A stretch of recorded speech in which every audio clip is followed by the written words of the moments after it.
portent thy name is Beethoven. That is the threateningly understated opening few bars of the Seventh Violin Sonata, which we're going to play for you this evening. Welcome to Cats, Chats and 88 Keys. I'm JP. I'm Henry. And we are now in Concert 4 and Sonata 4. Nearly halfway. Nearly halfway. I feel like in terms of minutes, after tonight, we might be pushing halfway. Although 9. And in terms of repertoire, yes. Of this huge sonata. This is the fourth sonata of the 10 that we're doing. We're going to be doing all of the 10 Beethoven sonatas over the course of the next couple of months, and this is with a view to recording them at the same time, which is the other purpose of tonight. And if you're enjoying this concert, and as the concert unfolds, if you're enjoying it even more so, there are links in the descriptions where you can choose to buy a ticket at a cost of your choosing, and there's also a GoFundMe link where you can choose to give money to support the recording project, which would be invaluable. These things not being cheap and not being quick, because it's a huge undertaking to record these 10 works, and so I think we have 14 studio days in total. But on with the show. The Seventh Sonata is quite unlike any one that he had composed so far, and those of you who've tuned into the previous 3 concerts we've played you 5, 6 and 8, which are actually the 3 closest to this in terms of the time of writing, 6 and 8 coming from the same opus, even from opus 30, but this is absolutely unlike anything you will have heard so far. It obliterates the previous 6 really in terms of scope, in terms of emotional drama and volatility.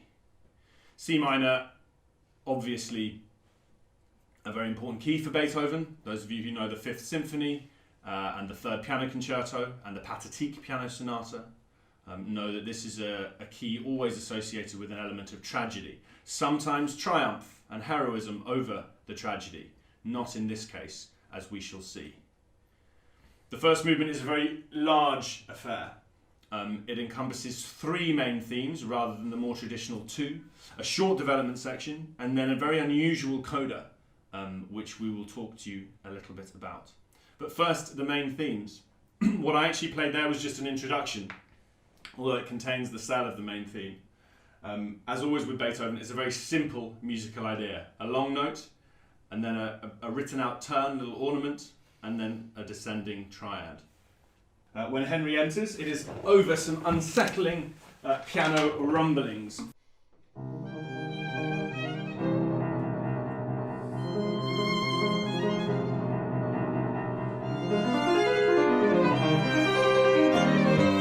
And what I find in this first movement, and this is something to really set it aside from the 4th movement at the end, is that there's a lot of tension here. There's a lot of feeling of resistance, and as if something is about to explode, but he very rarely in the first movement allows that explosion to actually happen. He does, but not very often. Whereas the last movement, the tension explodes much more frequently. It's like the elastic can no longer take the tension that the composer has put it under.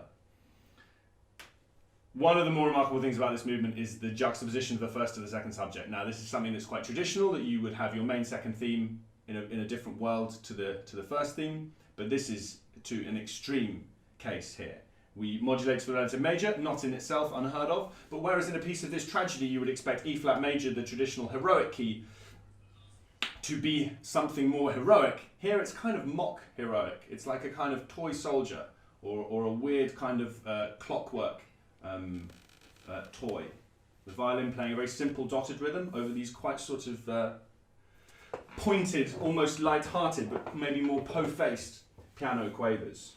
Just before, we've had one of the explosions that we've been waiting for so long for, and he uses these first of all to assert the main harmony of the piece.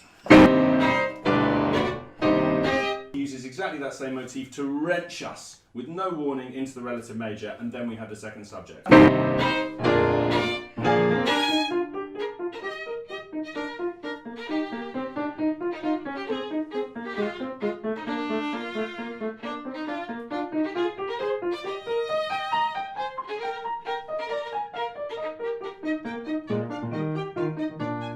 those chords on Beethoven's piano at the time would have sounded unbelievably ugly. So it's really worth remembering that. Just the scale, and they're fortissimo, these huge crashes. And thick textures, right? Thick Down the textures. bottom of the piano with no spacing, no air in the chords. Really. Yeah, it would have been quite...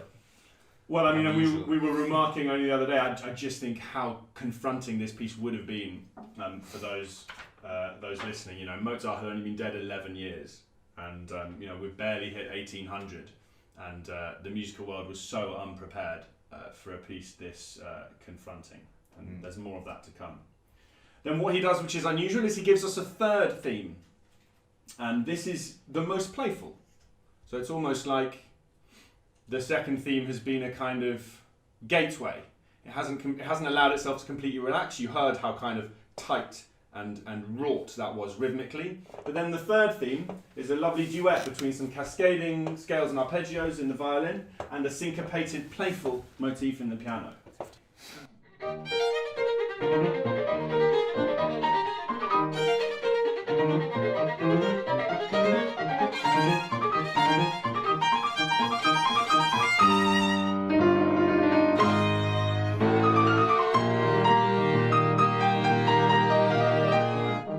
And then we think E flat major really has been properly reached at, arrived at, and celebrated, and we have this wonderful kind of grand cadence where the loud crashing chords we alluded to previously are celebrating the E flat major. They're no longer very densely packed in the left hand of the piano, so the music has a bright, spacious, open quality.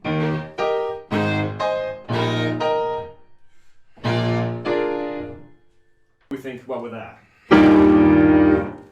Instead, the most remarkable thing about the first movement happens. He takes us into a coda. Now, traditionally, a coda is not unheard of. You cement the key that you have been struggling for, and you close the section. What happens in this coda is we modulate numerous times into keys completely disconnected to any that we should be in. And I was racking my brains earlier with Henry to try and think of another coda that modulates at all, but let alone to this extent, certainly, I couldn't think of one. And not only that, but after this big crashing, he then brings us in pianissimo, which for Beethoven was a very special key, very subdued and with a very special colour. Should we go for the chords? Yes, why not?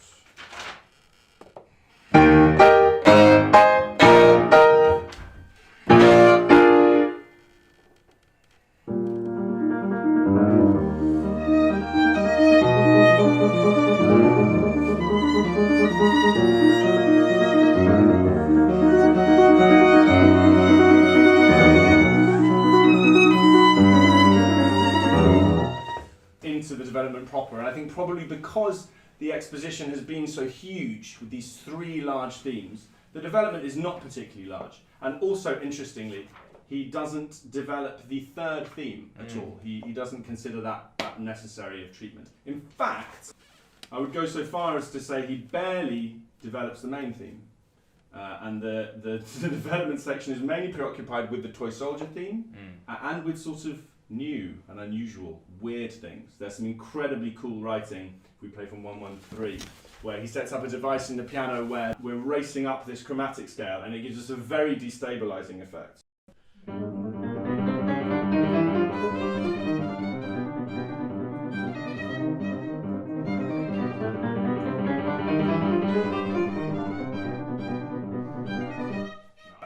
Nice. This brings us via a big build-up. I mean, you can hear this G continue for a long time, and eventually the music builds and builds and builds, and the recapitulation comes with an absolute obliteration and a roar in fortissimo. And one thing that's really cool about Beethoven is that the movements of the piece are connected, but not in more obvious ways that you might find in, say, the Franck Sonata, where he just takes melodies from different movements and plays them in different movements. But there are tiny little harmonic clues and harmonic hints. Now, the second movement here is going to be in the fairly unconnected key of A flat major, which, I mean, is the Neapolitan, the dominant, but like, it's fairly unconnected to C minor.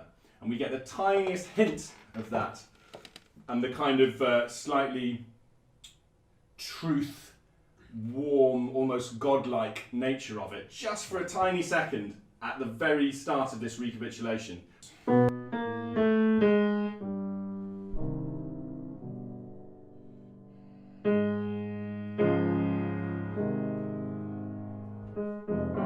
The last thing I would say about this, the first movement, is that the coda that we had before, the modulating coda, that therefore doesn't feel like a coda, happens again as you would expect it to, but it gets derailed itself this time. We have a huge dramatic outburst of the main theme, and then he decides to restate the toy soldier theme in the Neapolitan key, pianissimo, and in a fugue.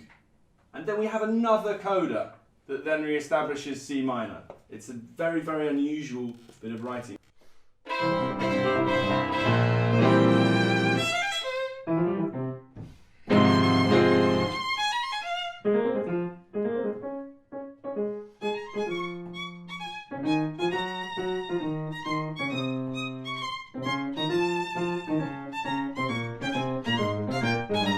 Absolutely not where we should be at this point. At this point, we should be understanding where we are, hitting the home straight, and bringing things together. And he's just got us in this complete other world of harmonic removal. Before he finally takes stock again and brings us back to C minor. What I think is important to understand in this work is that although on several occasions we feel like we might be going to end in C major, which is a traditional thing to do when you start a piece in a big epic, tragic vibe of C minor, is either to finish in E flat major or to finish in C major to show a kind of triumph of good over evil. Actually, that's not what happens here, and he reasserts it and devastates us back into C minor. The second movement starts as if the first movement never happened. It's the most glorious, free, simple, heart-warming melody.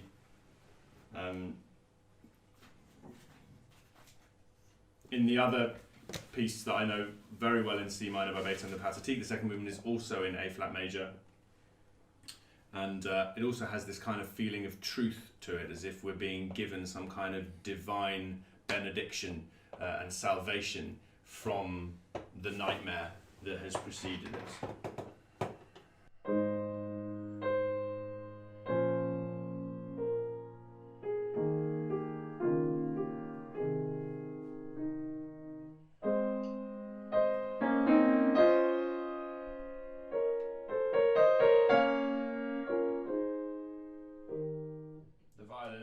We then have a glorious second subject, full of hope. Normally hope in music is communicated via rising phrases, and so that's exactly what we have here.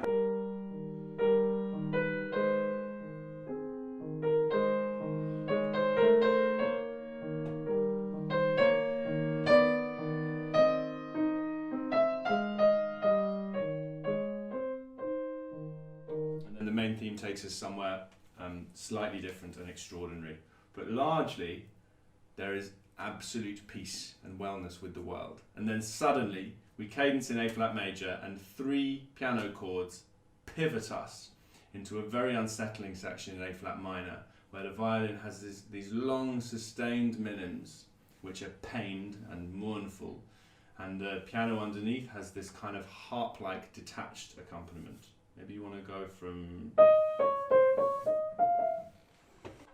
even with the upbeats.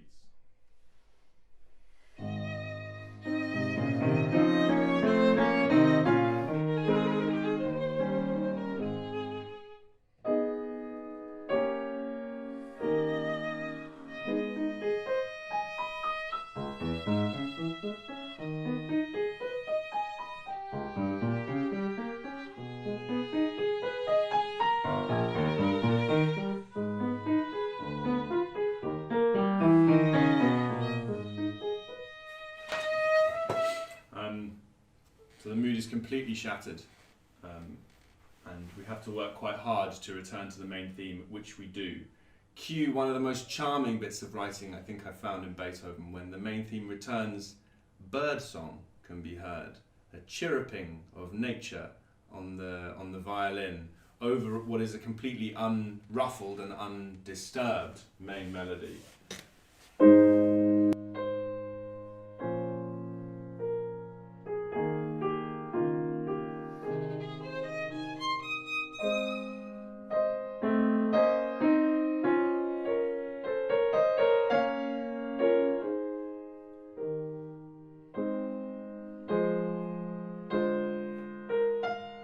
I get very lost at this point. And I won't in the actual thing. Okay, well, you get the point. And then Henry plays the theme over some beautifully rippling piano scales. And again, the minor material doesn't come back, and we feel like really everything is completely at peace. Cue the biggest shock of the second movement, which is a totally unsolicited modulation to C major, which in the first movement was a key we understood. It was related to C minor, but here it feels like a completely alien key. And then out of nowhere, these heavenly roars erupt, these rushing upward scales, first in the piano, and then the second time it comes in the violin as well.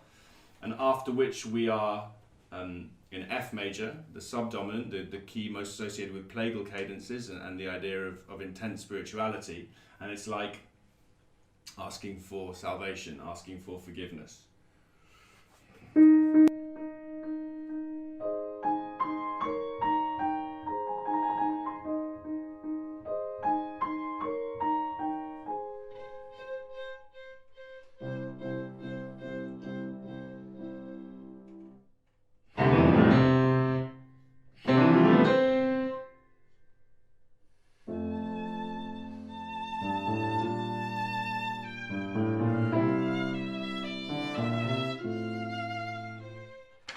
Goes around again, we ask for forgiveness one more time, and then comes the most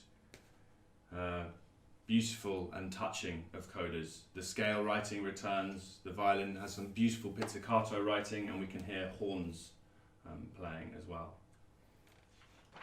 The third movement is another completely different mood, something we've not expected or heard so far. It's completely light and frivolous and witty.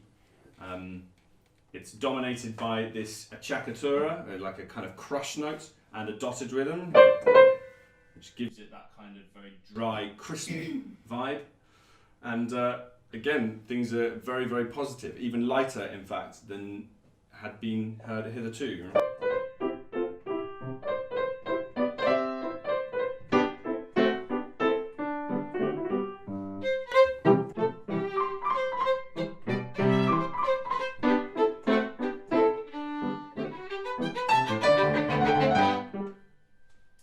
And this is contrasted with a much more kind of agricultural, peasanty, quirky, eccentric trio. Especially notable in the second half of this trio is how we're meant to be playing the same, well, we are playing the same tune, but in very different places. And both of us are accenting very bizarre, weak beats of the bar, but again, not in the same place. And so it really has a kind of slightly ridiculous, chaotic feel.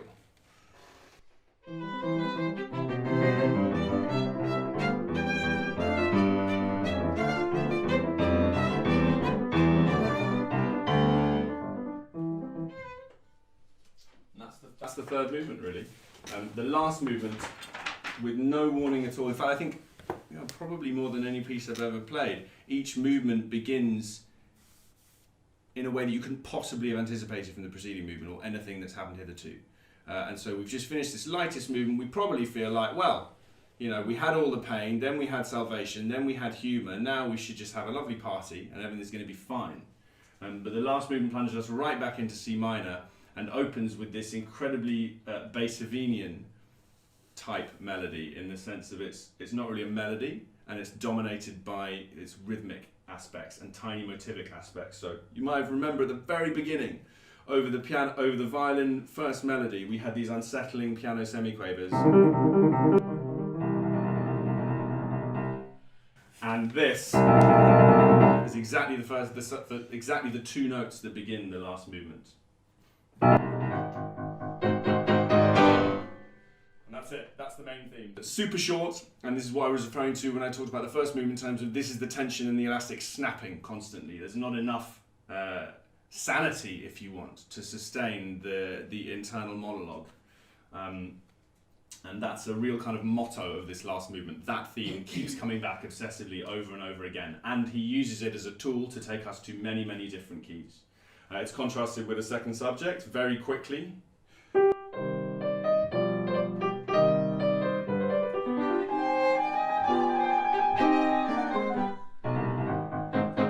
music comes straight back, and we modulate to the major for kind of, I think, the most folky, rustic type of writing that we can find in this sonata as a whole. From 39.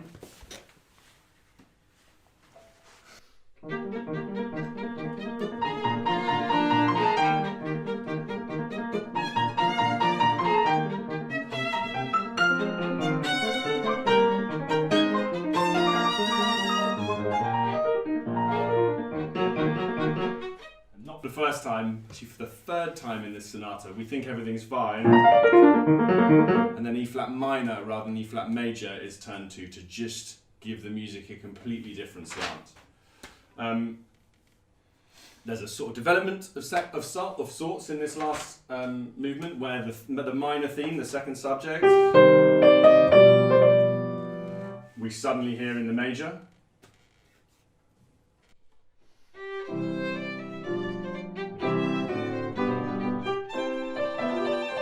And the other feature of the development is that he brings that melody back in the minor in a furious, turbulent fugue.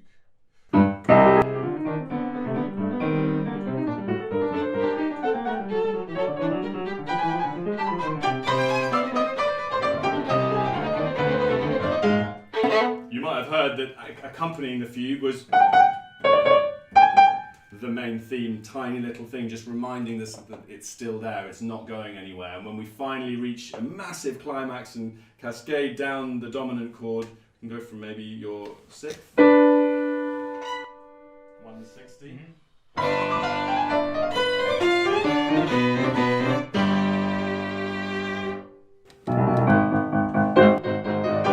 Right back where we were, nothing's really changed. We then hear all the same material again, except we go to the correct keys. We stay in the tonic, we stay in the key of C.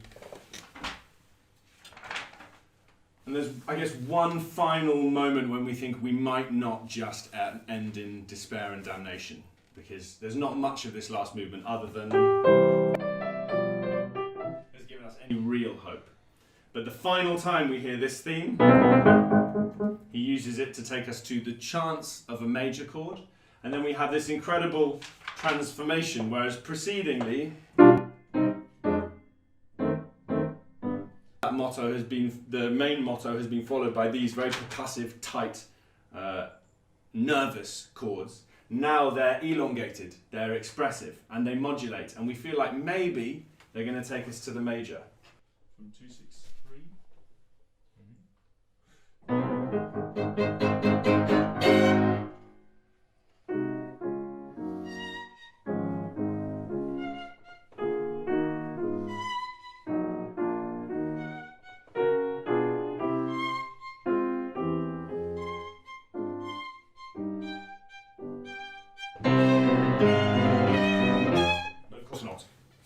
We're into a full-on coda. It's very, very fast. It's helter-skelter. It's headlong. It's demolishing. And the finale, well, the final few bars are utterly brusque and unforgiving. We've gone on a lot in the last two concerts about how this Opus 30 came just after he'd been to Heiligenstadt for help with his deafness, and that had not been a particularly good experience, and he'd been intensely depressed and written which was what was almost a suicide note, the Heiligenstadt Testament. And in the previous two concerts we'd remarked how extraordinary it was that he came back from such a period of darkness and wrote such bright, positive, hopeful music. This is the work we would expect a man who'd written such a note to write. And he delivered. It's an absolute belter, and I very much hope you enjoy it.